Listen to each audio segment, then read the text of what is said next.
За Монголын 10 аймагт дулааны станц барих төсөл. За энэ төслийн араас 6 удаагийн засгийн газар араас нь хөдөлтөж ингэж явсан. За мөнгө нь олдсон боловч ажил нь явсангүй. Тэгэхээр энэ төслийг одоо яах вэ? Одоо яаж шийдэх вэ? Энэ тухай бэлтгэсэн тусгай сурвалжлагын нэвтрүүлгийг одоо хүлээж авч үзсэн.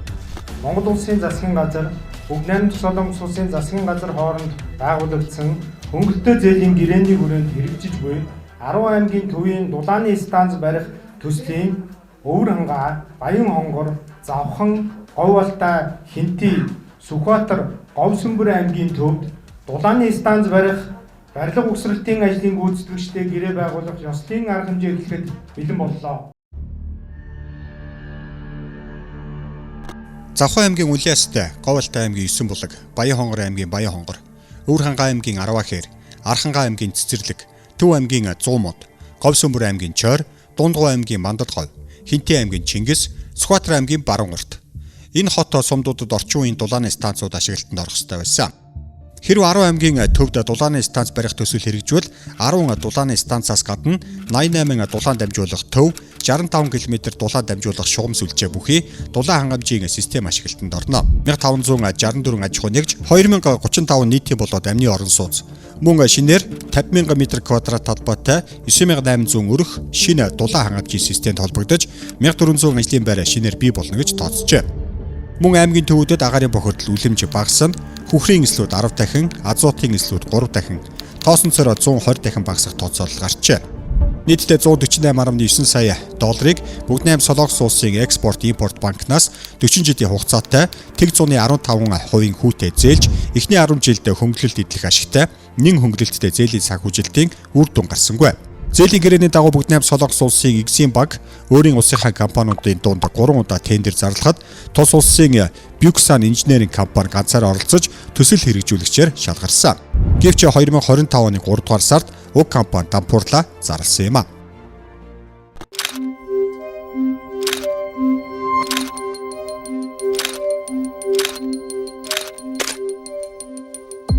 За 10 аймгийн дулааны станцын одоо түүхийг бид судалж үзсэн.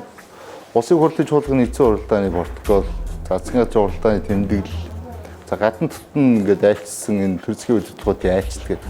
За энэ хүрээнд юу ярьж ийж вэ гэдэг энэ тухай одоо хүргэнэ. Монгол улс Бүгд найрамд Солонгос улсын хооронд 1990 оны 3 дугаар сарын 26-нд дипломат харилцаа тогтоов. 2011 он манай хоёр орон иж бүрэн түншлэлийн харилцаанд хүрэв. Тэр үед ерөнхий сайдаар Сүхбаатарын Батуулд, гараад харилцааны сайдаар одоогийн ерөнхий сайд Зандан Шадар, сангийн сайд нь Сангч Овын Баярцогт, Эрдэс баялаг эрчим хүчний сайдаар Дашторжийн зоригт ажиллаж байжээ. Ерөнхий сайд Сүү Батуулд Бүгд найрамд Солонгос улсад хийсэн айлчлалаараа зээлийн ерөнхий хилцээг эхлүүлсэн.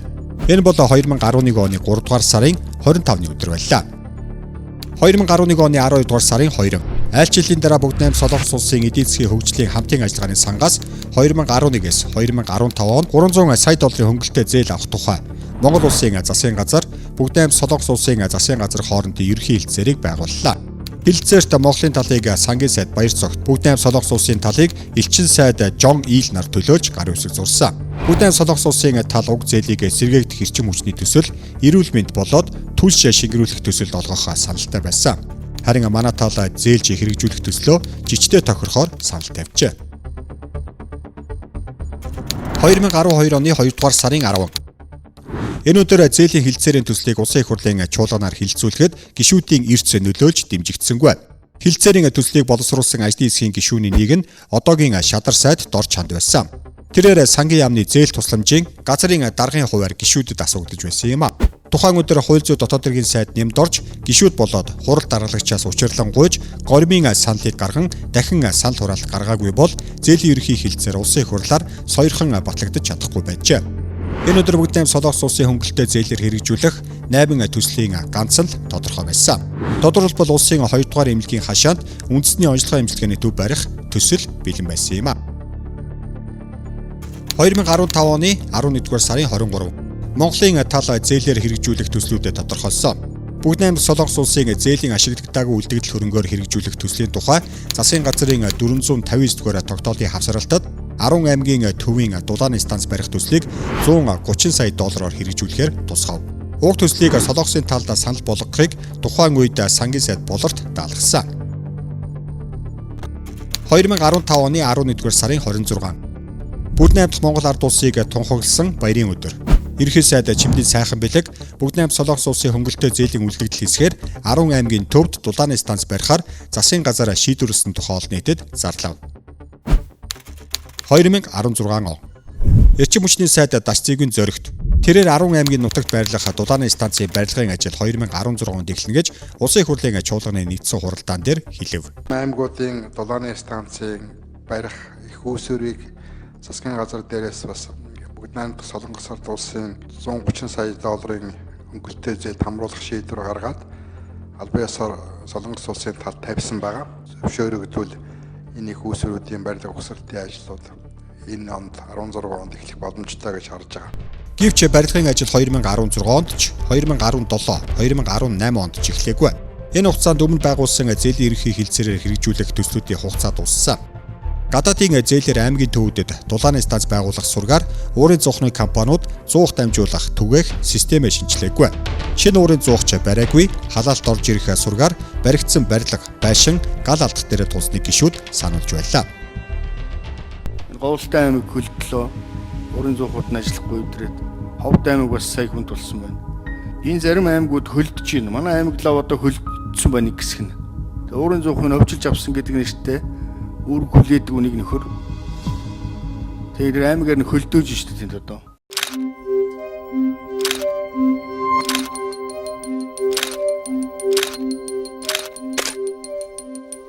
(2018 оны 1-р сарын 16).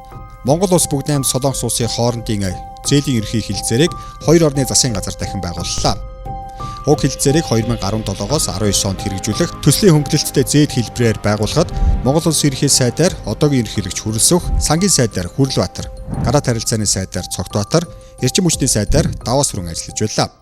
Уг хэлцээрийн дагуу бүгд найрамдах Солонгос улсын эдийн засгийн хөгжлийн хамтын ажиллагааны сангаас олгох зээлийн төсөлд өнөөх 10 аймгийн төвд дулааны станц барих төслийг дахин оруулсан. Улсын их хурл уг хэлцээрийг 2018 оны 2-р сарын 1-нд сойрхон баталсан байдаг. Тэгээ 10 станцын ажлыг зэрэг эхлэеч гэдэг хүслийг бид тавьж байгаа. Тэрийг бас Солонгосын тал маань нааштайгаар хүлээж авч байгаа. Харуулын зэрэг эхлүүлье гэсэн юм бодолтой байгаа. 10 аймгийн төвийн дулааны станц 2018 онд, 2019, 2020 онд ч баригдаагүй. Энэ хугацаанд бүгд найрамдах Солонгос улсын Экспорт-Импорт банк төсөл хэрэгжүүлэгч Buxan инженеринг компанийг шалгаруулсан. Ингээд 2021 оны 12 дугаар сарын 27-нд бүгд найрамдах Солонгос улсын талд барилга ухсралтын ажил эхлүүлэх гэрээ байгуулахад салбарын сайд 50 бих ийн хэлж байлаа. За ажил гэрээгээр бол эх оны 3 дугаар сард барилга ухсралтын ажил эхэлчихнэ. Барилга ухсралтын ажил эхэлснээс хойш 24 сарын дараа шинэ их усвар ашиглалтанд орно гэсэн үг. Зэрэг явна гэсэн үг. Өөрөөр хэлбэл 10 аймгийн төвд дулааны станц барих төсөл 2022 оны 3 дугаар сард эхлэх ёстой. Ингээд 2024 оны 3 дугаар сард ашиглалтанд оруулах ёстой байсан. Энэ хугацаанд ерөнхий сайдаар оюун эрдэнэ, эрчим хүчний сайдаар Чожил сүрэн ажиллалаа. Өнөөдөр 2026 он нийт ажлын гүйцэтгэл ердөө 45%. Салбар хариуцсан сайд нь ийм л хариулттай байна. Би 2022 оны 8 сард эрчим хүчний сайдаар томилогдож очсон. Харамсалтай нь шалгарсан компани 2023 онд ч энэ ажлыг хийгээгүй, 2024 онд ч хийгээгүй юм байдалтай байсан. Тийм учраас би санхүүжүүлэгч байгууллага Корея Экзим банкнд бол 5-6 удаа бид нар хандсан. Монгол улсад суугаа бүгд найрамдах Солонгос улсад суугаа элчин сайдтай бол бид нар магадгүй 7-8 удаа уулзсан. Элчин сайдын яам дээр нь ч очиж уулзсан, манай яам дээр ч уулзсан 7-8 удаа уулзсан. Энэ төсөл гацж байна. Эрчимжүүлэх шаардлагатай байна. Улс төрийн болон дэмжлэг үзүүлэлт гэдэг ийм асуудлыг ирсэн. 2024 оны 11 сард энэ Buxan инженеринг компани ерөнхий захирлыг олдохгүй байсан ерөнхий захирлыг Монгол улсад одоо элчин сайд авчирсан. Тэгээд бид нар 2026 оны 5 сарын 31-ний өдөр одоо ажлыг дуусгана гэдэг ийм шийдвэрт хүрээд гэрээг сонгож өгсөн. Харамсалтай 2025 он гараад Buxan инженеринг компани маань дампуурлаа зарлаад 10 аймгийн дулааны станцын төсөл гацаанд орсон нь одоо дан ганц Солонгосын талаас болоогүй. За энд холбогдуулаад Монголын сайд дарга нар бас холбоотой байж болцшгүй гэдэг ийм баримтууд сүүлийн үед хэвлэл мэдээллийн хэрэгслээр гарч байгаа. За энэтэй холбоотой үйлдэлийг авилгатай тэмцэх газрынхан өнгөрсөн 2025 оны 11 сараас эхлээд шалгаж байгаа юм байна л. За олон хүнийг баривчилсан, саатуулсан. За зарим нэг албан тушаалтнуудын орон гэр болон албан ажил дээр нь нэгжлэг орсон байгааг Одоо бид нар мэдээсэй. Мөрдөн шалгах ажлын хүрээнд эрчим хүчний сайд асан 50 бэхийн зөвлөх товод орж сангийн яамны төрийн нарийн дараагаар ажиллаж байгаад одоо эрчим хүчний сайд Чойжил сүрэнгийн зөвлөх хийж байгаа Няманарт эрэг үерийг үүсгээд байна. Дээрх иргэдийн өөрсдийн нэр дээр болоод хамаарал бүхий этгээдүүдийн нэр дээр 20 гаруй өндөр үнэтэй үл хөдлөх хөрөнгө Монгол эзэмшсэн. Үл хөдлөх хөрөнгүүдийг офшор бүс болох Гибралтаар дамжуулж оруулж ирсэн гэх мэдээлэл байна. Альтай тэмцэх газрын мэдээлэл дурдсанаар 10 аймгийн дулааны станцын төслийн зөвлөх үйлчлэгээ үзүүлэх ажлын гүйцэтгэгчээр 2018 онд Бүгднайм Солонгос улсын Korea District Heating Engineering компани, Korea District Heating Corporation, Construction Guarantee Corporative компани, Монгол улсын Green Energy International компанийн түншлэл шалгарч 13 сая долларын гэрээ байгуулж ажил гүйцэтгсэн. Зөвлөх үйлчлэгээний гэрээг би сая хэллээ 2019 онд Даваа сүрэн сайдын үед шалгарсан байна. Гэтэл түншлэлийн нэг оролцогч Green Energy International компаниг 50 бэхийг эрчим хүчний сайд байхад зөвлөх байсан товод орж түүний төрсөн дүү даваад орж үүсгэн байгуулсан байжээ. Мөн Бүгднайм Солонгос улсын Korea District Heating Engineering компанитай байгуулсан гэрээг сайдын зөвлөх товод орж төлөөлж гар үсэг зурсан байна. Тэгээд үүнээс хойш төслийн нөгөө зөвлөх үйлчлэгээ үзүүлэгч компани ажлын гүйцэтгэлийн төлөвийн хангалтгүй за мөн төслийн гүйцэтгэлийнх нь хугацаанд гэрээнийх нь хугацаа дууссан байхад эрчим хүчний яамны төрийн нарийн бичгийн дараагаар ажиллаж байсан 50 бэх нь холбогдох хууль тогтоомжуудыг зөрчин эрх мэдэл албан тушаалын байдлаар уруулан ашиглаад нөгөө зөвлөх үйлчлэгийг гэрээг сунгасан ба.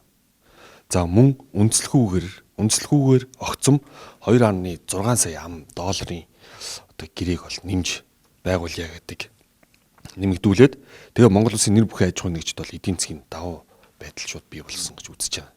Тэгээ мөрдөн шалгах ажлын явцад бол нөө зөвлөх үйлчлэгээ үзүүлэгч Монгол улсын нэр бүхий аж ахуйн нэгж маань за 50 бэхийг эрчим хүчний сайдаар ажиллаж байхад нь түүний зөвлөхөр ажиллаж байсан товод эрдэх хүний дүүсэн байгуулсан компани болох нь тогтогдсон. За мөн зөвлөх үйлчлэгээтэй уг дээрх зөвлөх үйлчлэгээтэй холбоотой 2.1 сая $, буюу төгрөгөөр одоо хөрвүүлбэл нийтдээ 7 тэрбум гаруй төгрөгийн санхүүжилтийг бол уг төслөөр гаргуулсан авсан тогтогдсон. 50 бэхийн зөвлөх товод орж өөрийн нэр дээр банк бус санхүүгийн байгууллага үүсгэн байгуулж Бүгднайм Солонгос улсын санхүүжилтийн мөнгөн хэлбэрийг хувирган мөнгө угааж байж болцсохгүй байгаа юм байна. Уг нь төслийн зөвлөх компани 10 аймгийн дулааны станцын захиалагчийн хяналтыг гүйцэтгэх учиртай. Гэтэл дулааны станц барилга угсралтын ажилд нийлүүлэгдэж байгаа 10 сая гаруй $-ын дулааны шугам сүлжээний хоолой нь Бүгднайм дахин ард тусаас нийлүүлэгдэж нэмэгдсэн өртгөө албан татвараас чөлөөлөгдсөн боловч техникийн шаардлага хангаагүй. Техникийн нөхцөл заасан бараа материалыг өөрчилж ирүүлсний улмаас төсөл удаашрсан нөхцөл байдал үүссэн байна. Төсөл царцснаас үүдэж Монгол улсаас Бүгднайм Солонгос улсын Экзим банктай байгуулсан гэрээний зээлийн хүүд манай улс 2021 оны 12 дугаар сараас 2024 оны 6 дугаар сарын хооронд нийтдээ $605,000 хүү төлсөн байна. Уг хэрэгт бол ингээд харахад бол дандаа төрийн өндөр албан тушаалтнууд оролцсон хэрэг ба. Сайд хүн байна, төрийн нарийн хийжсэн хүн байна, мөн өөр яам хүртэл төрийн нарийн албан тушаал ашижсэн. За мөн тухайн яам тамгын газарт одоо газрын дарга гэх мэтлэн их өндөр албан тушаалд ажиллаж исэн хүмүүс оролцсон.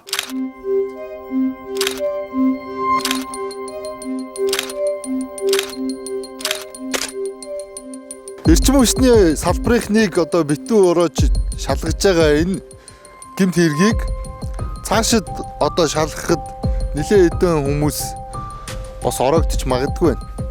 Тухайлбал эрчим хүчний сайдаар одоо ажиллаж байгаа Чойжил сүрэн за тэрний өмнө ажиллаж исэн даваа сүрэн нарыг холбогдуулж шалгах ёстой гэдэг энэ иргэдийн шаардлага их байгаад. Тэгэхдээ энэ нэг гол биш. Хамгийн гол нь дулааны станцууд дутуу баригдсан байгаа. За энийг хурдан шуурхай ашиглалтанд оруулъя. Төрөвийн хвшлийн түншлэлийг ашиглая гэдэг юм санаачлагыг аймагуудын засаг дарга нар яриад байгаа маа. 24 оны 9 сар 10 сар гэхэд бол нэг 40.4% байсан. Тэгээд яг тэр хэвээрээ л байгаа. Дулаан цэглэгийн шийдвэр боломжгүй одоо хичнээн объект одоо баригдах гэдэг. Яг одоо энэ жил гэхэд одоо манай дээр бас 107 айлын 2 блоктой орон сууц нь 26 онд эхлэгээд байж байгаа. Мөн одоо 1000 айлын орон сууц 900 одоо айлын орон сууц бол эхлээд явж байгаа. Өнгөрсөн жилийн хугацаанд бол 3 одоо блок бас шинээр баригдсан. Тэгэхээр эдгээр дээр зайлшгүй ингээл нөгөө техникийн нөхцөл өгөгдөхгүй байгаа даа. Одоогийн байдлаар бол Энтийн аймагт 40%-тай баригдаад ингээд зогсчод байж байгаа. Хэд хэдэн одоо томоохон хорооллууд баригдаад одоо цахаас ашиглалтанд ороод эхэлж байгаа. Тэр хэмжээгээр бас тодорхой дулааны асуудлууд яригдчихээн. Тэ өөрөө зогссон юм байна. 40 гаруй хувьтай байгаа 18%. Танад одоо хичнээн хувийн өөрийн зох байд. Манайх чинь нийтдээ 5 уран зохтой. Жишээ нь 2025 онд гэхэд бид нарт нийтдээ 600 орчим айлын орон сууц нэмэгдсэн хэд хэдэн том объектууд ингээ ашиглалтанд орохоор бэлтгэдэг явж байна. За 26 онд ч гэсэн ахаад нийлээ 1000 орчим айлын орон сууц эхлэх баг. Тэг ингээд ирэхээр нөгөө эрчим хүчний маань их усрын асуудлууд бүгдээрээ чадал нөрөхгүй болоод ийм нөхцөл байдал үүссэн байна. За Завхан аймагт бусад аймагтай харьцуулахад бол гүйцэтгэл нь бол бас харьцангуй гайгүй явсан аймагуудын тоонд байгаа. 50-60% бол манай аймаг бол хүрсэн байгаа. За цаашдаа энэ дулааны станцыг явуулахгүй бол аймагуудын хувьд бол бас тулгымцсан асуудал хэвээр байгаа. Манайд бол нийт 42%-тай хэрэгжиж зогссон байгаа. Тэгээд 2025 оноос 2026 онд бол Төв аймагт 1000 гаруй орон сууцуд баригдж шинээр энийг бид цаашдаа дахиад гадны хөрөнгө оруулалт ус хайж бүгд найрамд хятадд улс Орос улманы улсууд нэлээд удаагийн уулзалт хийж төслийн гүйцэтгэл нэг 46%-тай яваа. Манай бодит хэрэглээ одоо 45 мегаватт байна. Тэгэхээр цаашдаа дахиад дулааны шинэ их усэр хэрэгтэй гэсэн. Одоо объект алалтаар л явж шүү дээ. Тэгээ өмнө нь ер нь бол яг энэ дулааны станцыг анх баригдах гэж байхад нь одоо Солонгосын засгийн газар руу мөн одоо төслийн нэгж рүү энэ одоо олон хүмүүс ажилгүй болох гэж байна. Энийгээ болооч гэдэг бичиг өгчээсэн гэдэг мэдээлэл байгаа. Англи дээр одоо явуулсан бичгийн хуулбар энэ гэдэг хүмүүс бас танилцуулж байсан. Элийн дарга байсан Амбатыг хэлээ. За ер нь одоо тэр дулааны үйл ажиллагаа одоо манай аймагт явуулдаг л хүмүүс гэсэн үг. Дээрээс нь одоо өнгөрсөн онуудад мөн л одоо нөгөө хувийн хвшлээ шахаж дулааны үйл ажиллагаа явуулж өөрийн зөвхнүүдийг ямар нэг байдлаар одоо доголдуулаад үн тарифын дээр нэм үү зөвшөөрөл дээр нь асуудал үүсгэж хагаад бас одоо дээрэмдэж авсан гэдэг асуудал гомдлооч явж байгаа. Бид нар бол эдгээрийг шалгуулахаар одоо хуулийн хэлтийн байгууллагад өгсөн байна. Хизээ хаашаа гэсэн. Авилгатай тэмцэх газарт мэдээллүүдийг өгсөн. За тэгээд ер нь ажил авсны дараа л гэсэн үг. 11 сараас хойш өнгөрсөн 11 сараас хойш одоо мэдээллүүд бол өгөгдөж явж байгаа. 10 аймгийн 9 төсөл захиалагч хэрэгжүүлэгч 2-ын буруугаас дулааны станц хүлдсэн. Харин Архангай аймгийн нутгийн компани заргаас үүдэж станцын каркас ч хүлдсэн. Тус аймагт 10 аймгийн дулааны станцын төсөл огт хэрэгжээгүй юм байна. Танай аймагт одоо Архангай аймагт энэ станцын төсөл бол эхлэегүй юм. Тэг эхлэегүй. Яагаад эхлэегүй юм? Энэ анх 10 аймаг гэж эхэлсэн шүү дээ. Тэгээд тухайн үед яасан бэ гэхээр 2015 онд засгийн газраас эрчим хүчний яамнаас Аранга нэг аж ахуй нэгжтэй эрчим хүч барина гэдэг дулааны станц барина гэсэн гэрээ байгуулсан байсан юм бэл. Тэгээд тухайн аж ахуй нэгж бол манай орон нутгийн компани л да. Тэр бол мэдээч юугаа станцаа бариагүй. Тэгээд тэр тэгтээ нүг гэрээгээ цуцлаагүй байсан. Тэгээд тэнгуут одоо яг 10 аймгийн станц тендер зарлагдсан манай аймгийн тухайн компани шүүхт өгöd. Тэгээ шүүхийн маргаан ингээд үргэлжилсээр байгаа. Хичнээн одоо өөрийн зох байдэн тань. За яг одоо төвлөрсөн бол манайх нэг 10 уран зох байж байгаа. Төвлөрсөн том хэмжээний. За тэгээд одоо их голомтой хэлчихэд ингээ компани байж байна. За тэгээд хувийн аж ахуй нэгжүүд бол маш олон одоо жижиг хэмжээний нам даралтын зуухнууд бол ихээр ашиглаж байгаа. Аймагт бол нөгөө гацсан шалтгаанаа бас хилээд байна л да. Манай нөгөө уран зохны одоо монопол компаниуд нь энэ төслийн ажлыг ер нь анханаас нь эсэргүүцсэн, дэмжээгүй гэдэг. Танах дээр юу байгаа юм? Энэ тийш үү. Энэ шүүгдэж чинь гэдэг чинь хамгийн том манай аймагт хамгийн том гацаа болсон зүйл бол дулааны станц. Тэгээд дулааны станцыг саяны одоо энэ компани гэд хэдэн жил их голомтой хэлч гэдэг компани хэдэн жил шүүхтэж ингэж бусад 9 аймагаас салгаж авч үлдээд ингээд тендер зарлаагүй нь бол одоо хамгийн том шалтгаан байхгүй. Тэгээ одоо ингээ өөрөөч барьсан байхгүй, өөрөөлөж бариулсан байхгүй. Тэгээ эхэлсэн байхгүй юм одоо хүндрэлт орж. Тэгээ бидний зүгээс л одоо засгийн газарт ямар шаардлага тавьж гинэ гэхээр тэр хувийн гишүүний түншлэлээр маш богино хугацаанд одоо энэ эрхийг нь бидэнд олгоод өгөөч. Эсвэл засаг өөрөө одоо энэ асуудлыг шийдэж өгөөч л гэдэг асуудлыг үн шатаа тавиад ингэ явж байгаа.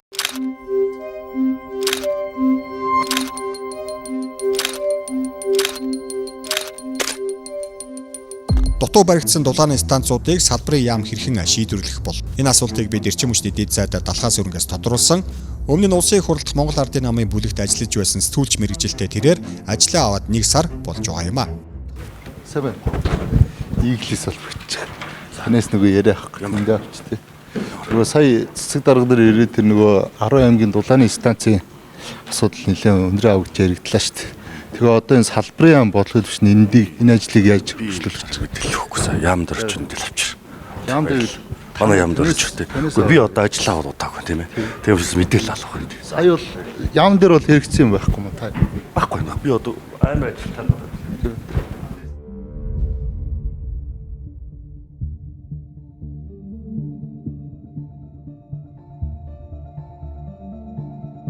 За нийгэм даяараа энийг асуудлыг ярьж хахад ажил хариуцсан дэд сайд нь мэдээлэлгүй байна. Дэд сайд мэдээлэлээ нөхөд авчих байх. Харин бид мэдээлэлээ нөхөж авахаар 10 аймгийн дулааны станцын төслийн нэгжийг зорилоо. Төслийн нэгжийнх нь танилцуулга байна. Энэ төслийн мэдээлэл тэгээд холбогдох хаяг нь 75-ын 10 давхар 1004 тоот төрөө гэж. Одоо орж уулзцгаая тийм ээ.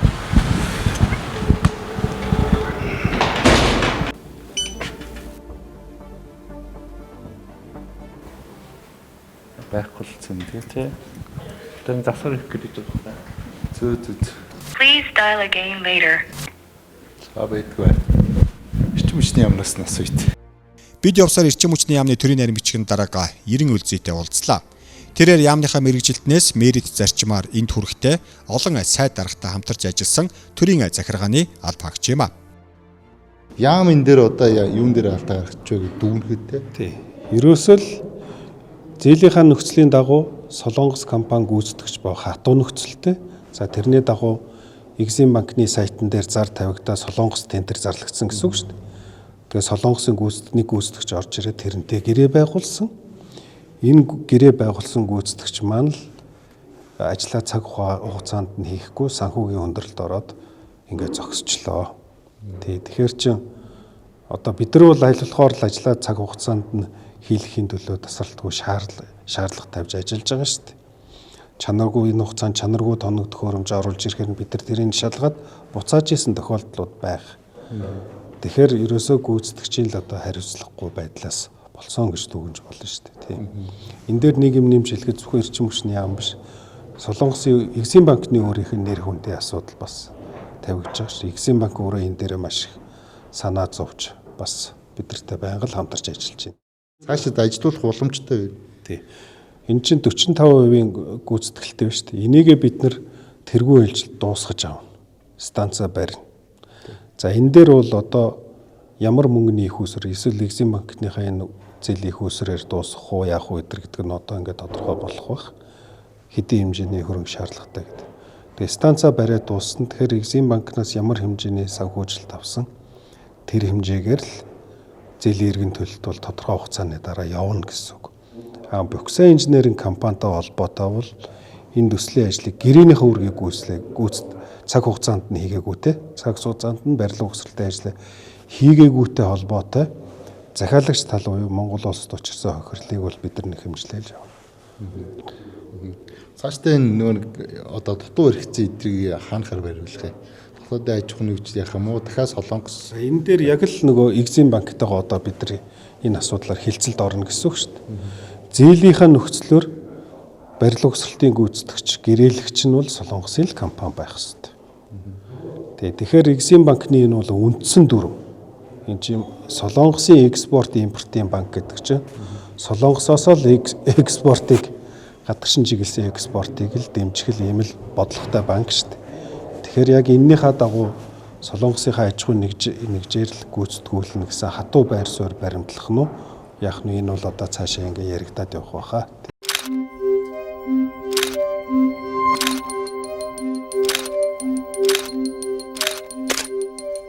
Олон хүн хүлээсэн, олон жил бэлдсэн төслийн хувь зай өнөдөр ийм байна. За бид бол Монгол улсад өрнөж байгаа үйл явдлуудыг энэ удаагийн тусгай сурвалжлахаараа багслаа өргөчлээ. Нөгөө талд одоо Солонгосын талд тэгвэл ямар ажил хийж гинэ вэ? Ямар хүмүүс хариуцлага тооцож байна? Цаашид энэ төслийн хувь заяа мэдээж нь Солонгосын экспорт, импорт банктай холбоотой асуудлыг яригдана. Тусгай сурвалжлага нэвтрүүлэг энэ төрөд өндөрлж байна.